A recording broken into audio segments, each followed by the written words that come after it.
What do you want from me? Nothing. I don't want anything. Huh? I want you, baby. I give you everything! Everything!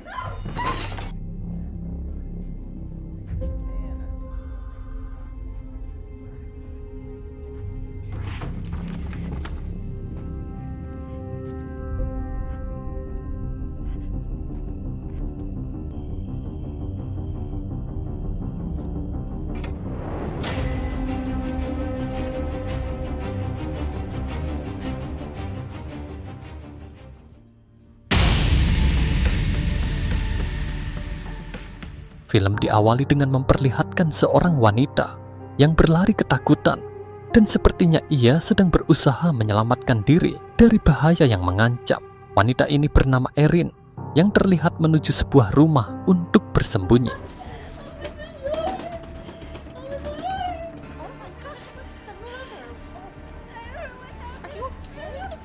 Setelah beberapa hari, Erin mendatangi terminal bis di tengah hujan deras. Dia menggunakan jaket dan berpenampilan berbeda dari biasanya. Dengan cepat, Erin memesan tiket dan langsung bergegas mencari posisi yang aman. I'm sorry. Ma'am, I'm so sorry. Are you alright? Are you alright? Di sini ia terlihat seperti menghindari kejaran seseorang. Dan ternyata benar, terlihat seorang pria bersama seorang polisi yang mengejarnya. Dan pria ini bernama Kevin yang merupakan suami Erin. Kevin langsung menuju petugas loket, lalu menunjukkan foto istrinya. I don't think so. You sure? Yeah, pretty sure. Kevin ternyata juga seorang polisi. Dia menanyakan kepada orang-orang di sana apakah mereka melihat wanita di foto itu, namun tak ada satupun yang melihatnya. Kemudian, Erin masuk ke dalam salah satu bis yang akan berangkat. Kevin yang tak mau kehilangan istrinya, lalu memberhentikan salah satu bis yang diduga dinaiki oleh Erin. Dia masuk ke dalam untuk memeriksa satu demi satu penumpang. Namun dia tak berhasil menemukan Erin yang ternyata telah berpindah ke bis lain yang lolos dari pemeriksaan. Open up!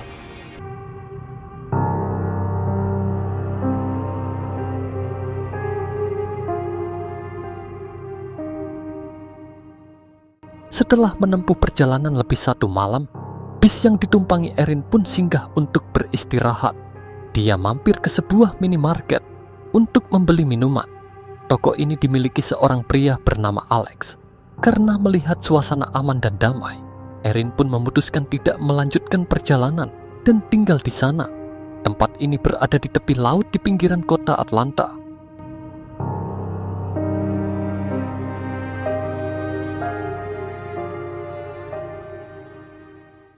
Kembali lagi ke Kevin.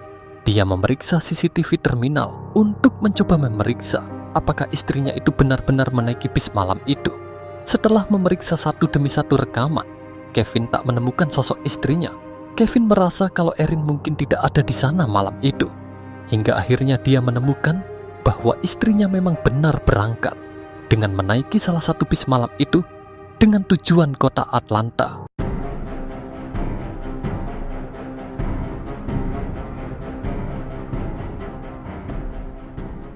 Kemudian, Erin melamar pekerjaan di sebuah restoran dengan menggunakan nama samaran, yaitu Katie. Dan sekarang kita akan memanggilnya dengan nama Katie. Singkat cerita, dia pun diterima dan langsung bekerja. Katie menyewa rumah kecil di pinggiran hutan. Selain harganya murah, dia juga merasa lebih aman dan jauh dari keramaian. Malam harinya, sebuah bayangan peristiwa menegangkan, mengganggu tidurnya. Seketika dia panik, lalu menutup jendela. Sepertinya Katie terlibat dalam sebuah peristiwa kriminal yang entah apa alasannya, sampai akhirnya dia memutuskan melarikan diri. Esok harinya, Katie kembali datang ke toko Alex untuk membeli beberapa keperluan. Di sini Alex merasa heran, kenapa Katie tidak melanjutkan perjalanan dan malah menetap di daerah ini. It's just that usually people just passing through, you know, it's kind of a pit stop. Saat bekerja, terlihat beberapa orang polisi datang ke restoran yang sepertinya ingin mencari seseorang. Tentu saja Katie terkejut, di mana dia mengira kalau para polisi itu datang untuk menangkapnya. Namun kedatangan mereka hanya untuk menanyakan siapa pemilik mobil yang parkir sembarangan dan sekaligus membeli makanan. Got a white Honda Civic parked in handicap space outside. Sorry it took so long. Oh, no problem at all. Sepulang kerja, Katie dikejutkan oleh seorang wanita yang mengintip jendela rumahnya. Wanita ini bernama Jo. Dia mengatakan tidak bermaksud jahat dan hanya ingin berkenalan sebagai tetangga. Katie merasa heran karena di kawasan itu hanya ada satu rumah, yaitu yang dia tempati sekarang. Namun Katie tak terlalu memikirkan siapa wanita ini. Sementara Kevin terus memburu istrinya. Dia kembali mendatangi petugas loket bis untuk menanyakan kemana saja trayek bis mereka. Si petugas mengatakan kalau trayek bis mereka bukan hanya kota Atlanta saja, tapi beberapa kota di sekitarnya. Suatu hari Katie kembali datang ke toko Alex. Dia ingin membeli cat karena rumahnya memerlukan sedikit perawatan. Alex mengatakan kalau stok barangnya habis dan akan ada lagi di hari Senin.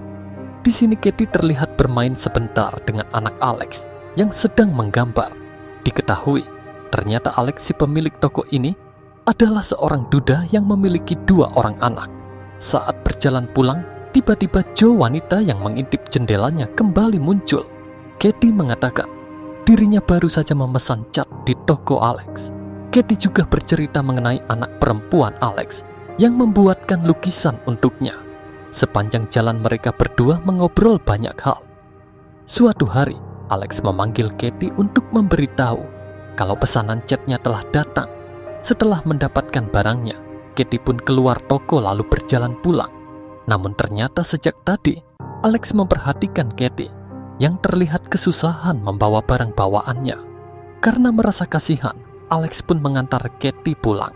Dalam perjalanan, mereka berdua terlihat mengobrol santai. Dan sesampainya di rumah, Katie tidak mengizinkan Alex masuk ke rumahnya. Meskipun Alex bersikap baik, Katie masih menjaga jarak karena bagaimanapun dia belum terlalu mengenal pria itu. Alex rupanya diam-diam menaruh hati pada Katie. Apalagi dia mengetahui kalau wanita itu sempat terlihat akrab dengan putrinya. Malam harinya, Katie kembali teringat peristiwa yang membuatnya seperti sekarang, di mana pada suatu malam, Katie terlihat keluar dari kamar dalam keadaan panik dan memegang sebuah pisau. Lalu dia bergegas mengemasi pakaiannya.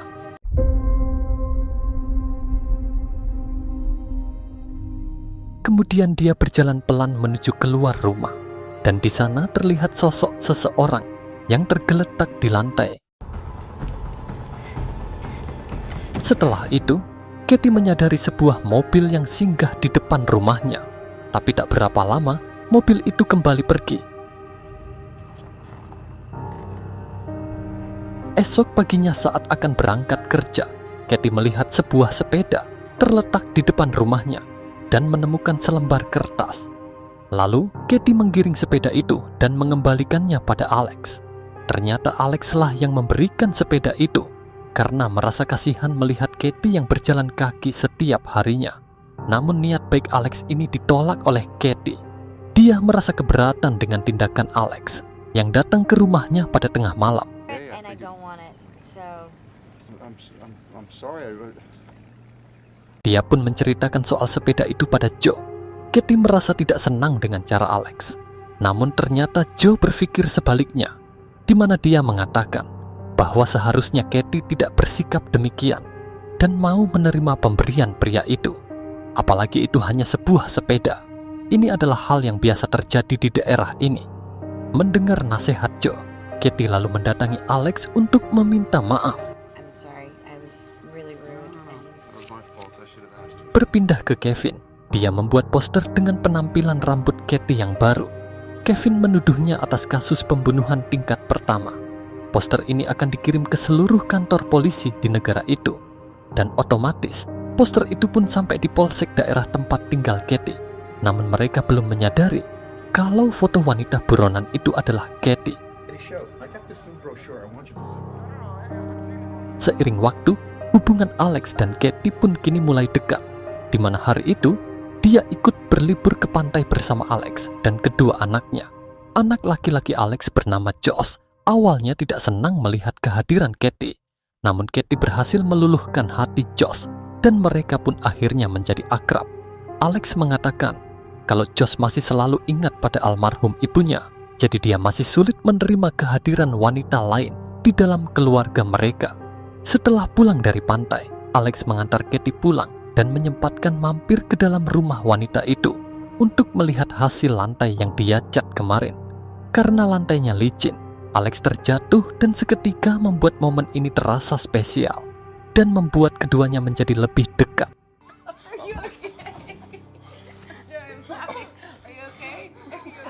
Saat Alex akan pulang, Katie mengucapkan terima kasih dan mengaku sangat senang hari itu. Terlihat jelas kalau keduanya mulai sama-sama suka. Sementara Kevin belum juga menyerah untuk menemukan istrinya. Dia terlihat mendatangi rumah wanita yang ia curigai mengenal Katie dan mengetahui di mana istrinya saat ini. Dan wanita ini adalah Nyonya Filman yang membantu persembunyian istrinya yang sudah kita lihat di awal video. Tapi wanita itu mengaku tidak mengenalnya sama sekali. Di sisi lain, Katie mulai merasa nyaman dengan kehidupan barunya. Terlihat Katie ikut berbaur dengan para karyawan restoran saat menangkap ikan di malam hari. Sementara itu, Alex yang sudah jatuh hati pada Katie seolah tak mau membuang waktu. Ia mengajak Katie berkencan ke sebuah danau. Alex bercerita kalau ini adalah tempat yang sering dia kunjungi bersama almarhum istrinya dulu. Namun, setelah kepergiannya, Alex tak pernah lagi datang ke sana. Di sini Alex mulai berani menunjukkan perasaannya, di mana dia mengatakan, semenjak mengenal Katie, ia mulai optimis menatap kehidupan ke depan. Tentu Katie paham apa yang dimaksud oleh pria itu. Namun tak berapa lama hujan turun, Alex pun membawa Katie ke sebuah restoran di dekat danau. Alex menghubungi temannya untuk menjemput mereka. Namun karena jaraknya cukup jauh, mau tak mau mereka harus menunggu lebih lama. Katie tak mempermasalahkannya karena dia mengaku sangat menikmati suasana ini.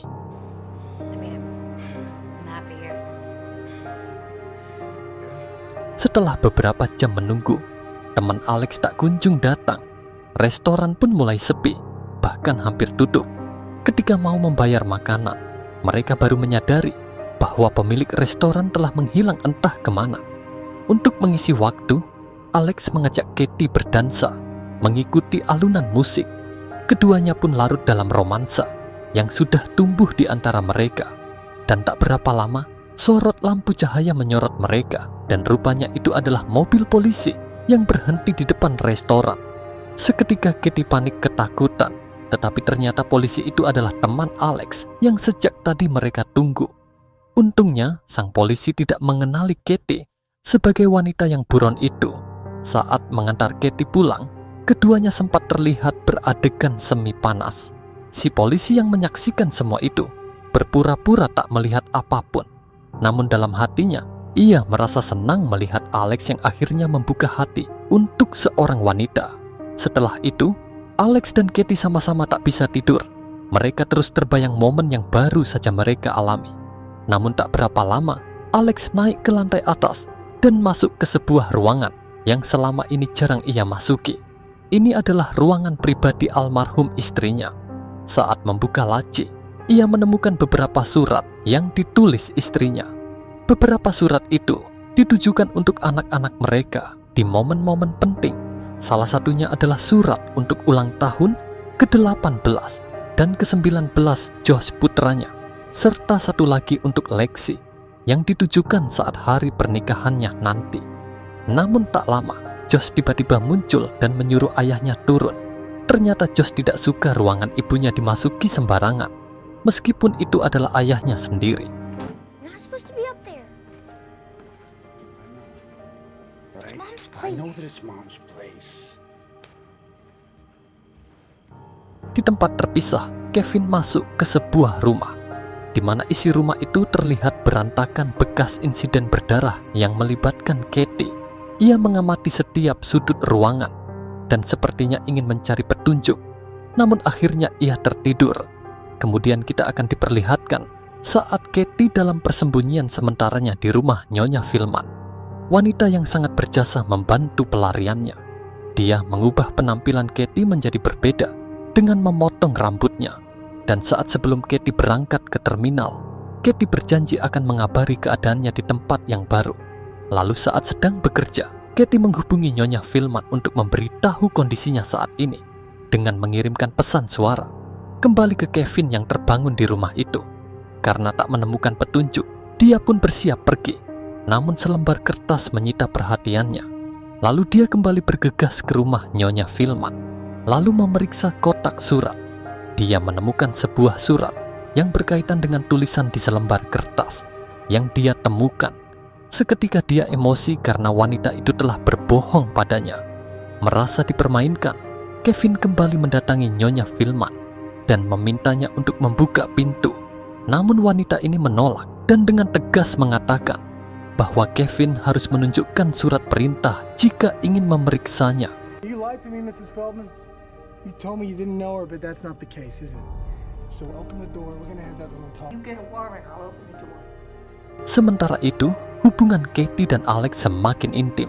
Alex sering menyempatkan mampir ke restoran hanya untuk melihat Katie.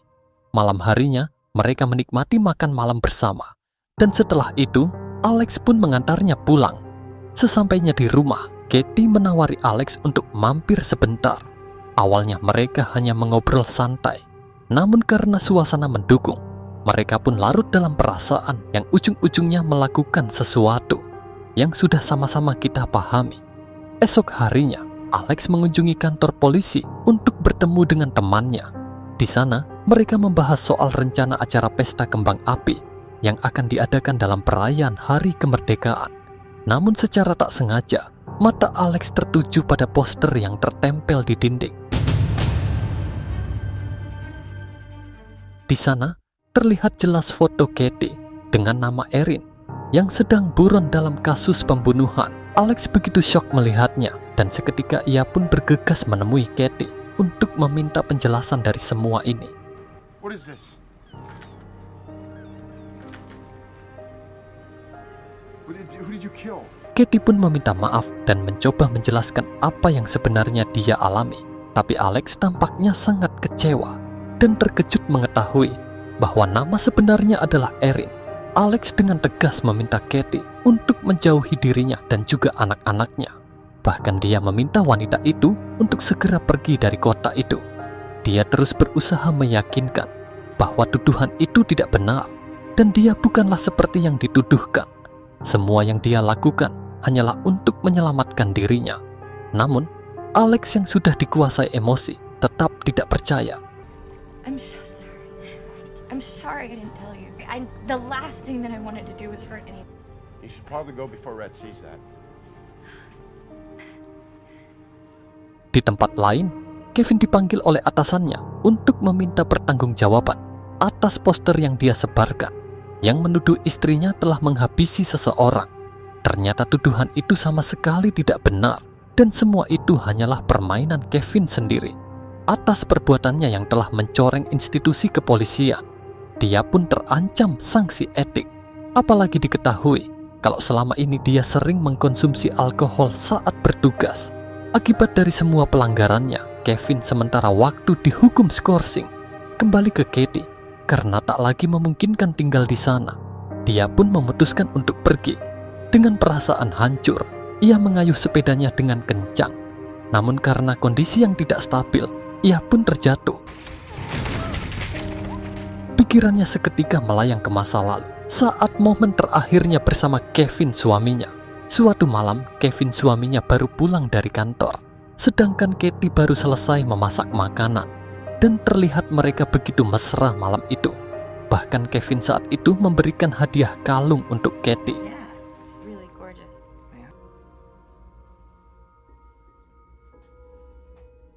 Lalu mereka berdua pun makan malam bersama sambil minum anggur. Awalnya semuanya terlihat normal. Kevin juga sempat memuji masakan istrinya. Namun situasi seketika menjadi serius. Kevin mencurigai kalau Katie menyembunyikan sesuatu darinya. Dan dia meminta Katie untuk mengatakan apa yang membuatnya sering terlihat tidak ceria. Dan apa sebenarnya yang Katie inginkan. Katie pun mengatakan bahwa tidak ada yang dia sembunyikan. Dan dia tidak meminta apapun. Lalu tiba-tiba Kevin emosi dan mengamuk. I don't want anything. Dia mengungkit sikap Katie yang selalu ingin meninggalkannya, padahal dirinya sangat mencintai Katie dan sudah memberikan segalanya.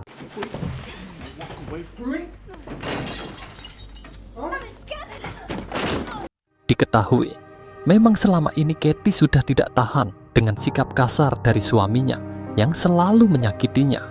Katie pun melawan. Dia mengambil pisau untuk berjaga-jaga, namun Kevin berhasil merampasnya.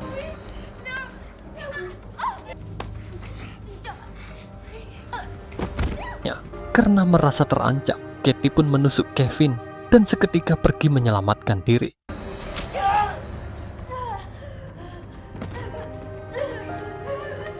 Setelah sadar, Katie bergegas menuju rumahnya. Sesampainya di sana, dia mengemasi barang-barangnya untuk segera pergi meninggalkan kota itu. Namun Joe temannya berusaha menahan Katie untuk tetap tinggal di sana. Lalu Katie mengatakan bahwa yang menyuruhnya pergi adalah Alex. Joe terus merayu Katie supaya tidak pergi. Namun Katie tak menghiraukannya dan tetap akan meninggalkan tempat itu. Sementara Alex kini menyesali sikapnya. Dia pun mendatangi rumah Katie. Namun sayang, wanita itu telah pergi. Lalu dia menyusul Katie yang saat ini berada di pelabuhan. Alex meminta maaf dan memohon supaya Katie tidak pergi, dan dia akan membantunya keluar dari masalah ini. Awalnya Katie bersikeras tetap pergi karena dia tidak mau Alex dan keluarganya terlibat dalam masalahnya. Hingga akhirnya Alex berhasil meyakinkan Katie untuk tetap tinggal di sana.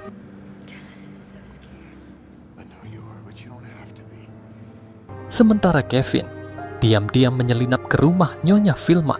Di sana dia menemukan nomor telepon restoran tempat Katie bekerja dan mendengarkan pesan suara dari Katie. Bermodalkan itu semua, akhirnya Kevin berhasil melacak lokasi Katie saat ini. Malam itu juga Kevin berangkat ke Atlanta, dan esok hari setelah sampai, Kevin melihat ada keramaian perayaan.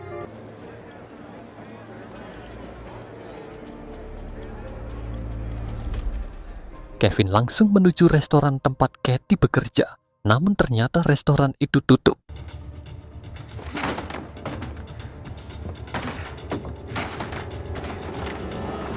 Lalu dia mendatangi toko Alex untuk membeli minuman.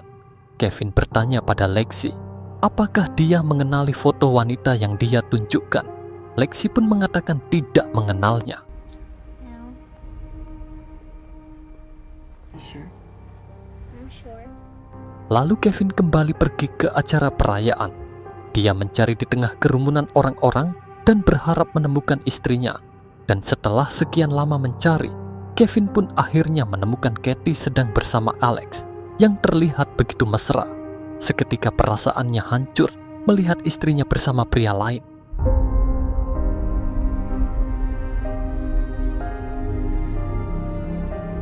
Sementara Joe sangat senang melihat kebersamaan Katie dan Alex. Malam harinya, Alex berpamitan untuk pergi ke acara pesta kembang api perayaan kemerdekaan. Sementara Katie menjaga Lexi di rumah. Dan ternyata sejak tadi, Kevin sudah memantau dari kejauhan.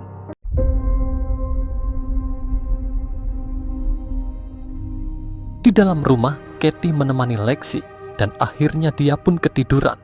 Dalam tidurnya dia bermimpi didatangi oleh Joe temannya, di mana Joe mengatakan kalau situasi Katie dalam bahaya, karena orang yang ditakutinya selama ini telah berada di sini.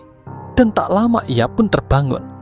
Dan seketika kepikiran dengan pesan di mimpinya barusan. Dan saat dia berjalan, ternyata Kevin suaminya sudah ada di belakangnya.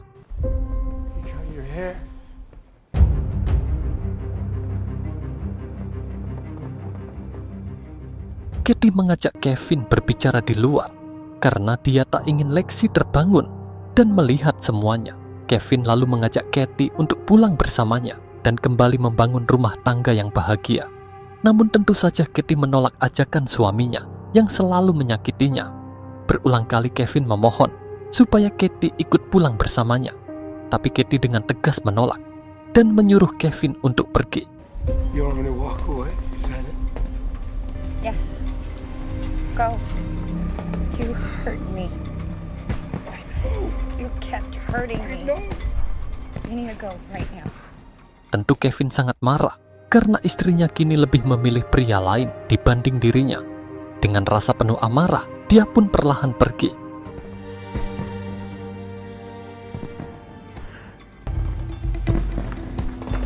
Menyadari situasi dalam bahaya, Katie membawa Lexi ke lantai atas. Katie menelpon Alex untuk memberitahu semuanya, namun Alex tidak mengangkat teleponnya. Lalu saat dia akan menelpon nomor polisi, tiba-tiba dia dikejutkan saat melihat Kevin menyiram bensin ke seluruh bangunan karena tak ingin membahayakan dan membuat keluarga Alex menjadi korban. Ia kemudian menghampiri suaminya dan mengatakan kalau dirinya bersedia untuk pulang asalkan Kevin tidak membakar toko Alex.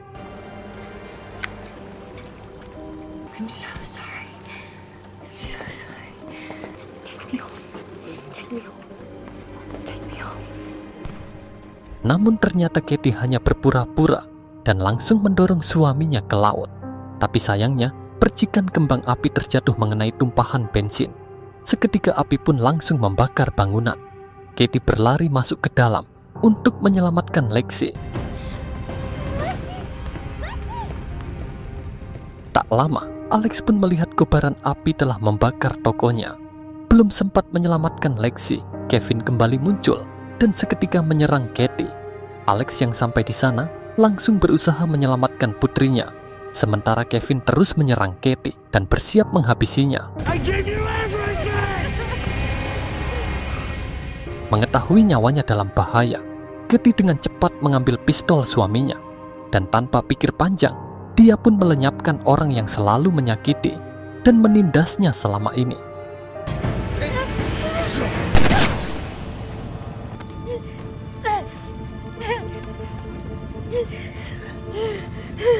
Dan Kevin, pria yang selalu merasa hebat dan berkuasa atas istrinya ini pun tewas seketika. Alex merasa hancur melihat rumahnya kini sudah rata dengan tanah. Namun setidaknya, surat-surat dari almarhum istrinya masih utuh karena tersimpan di dalam laci. Esok harinya, Katie bertemu lagi dengan Joe. Di sini Joe mengatakan kalau dia ingin pamit pergi jauh dan dia berpesan supaya Katie jangan pernah meninggalkan tempat ini dan hiduplah bahagia bersama keluarga Alex. You deserve this, Katie. You belong here.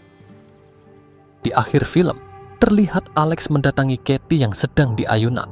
Alex menyerahkan satu amplop surat yang ditujukan untuk dirinya dan tak lama Alex pergi menemui anak-anaknya. Karena penasaran, ia pun membaca isi surat itu.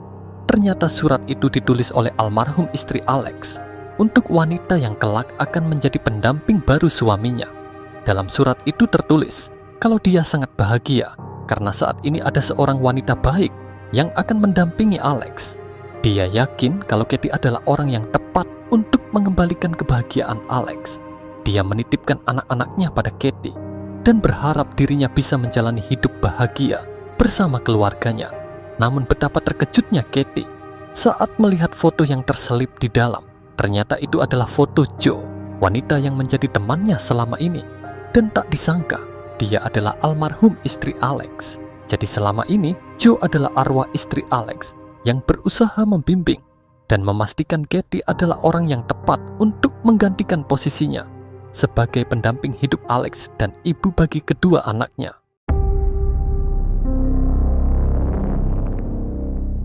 Sekian alur cerita film kali ini. Semoga kalian semua terhibur. Mohon maaf apabila masih banyak kekurangan. Dan sampai jumpa di ringkasan film berikutnya.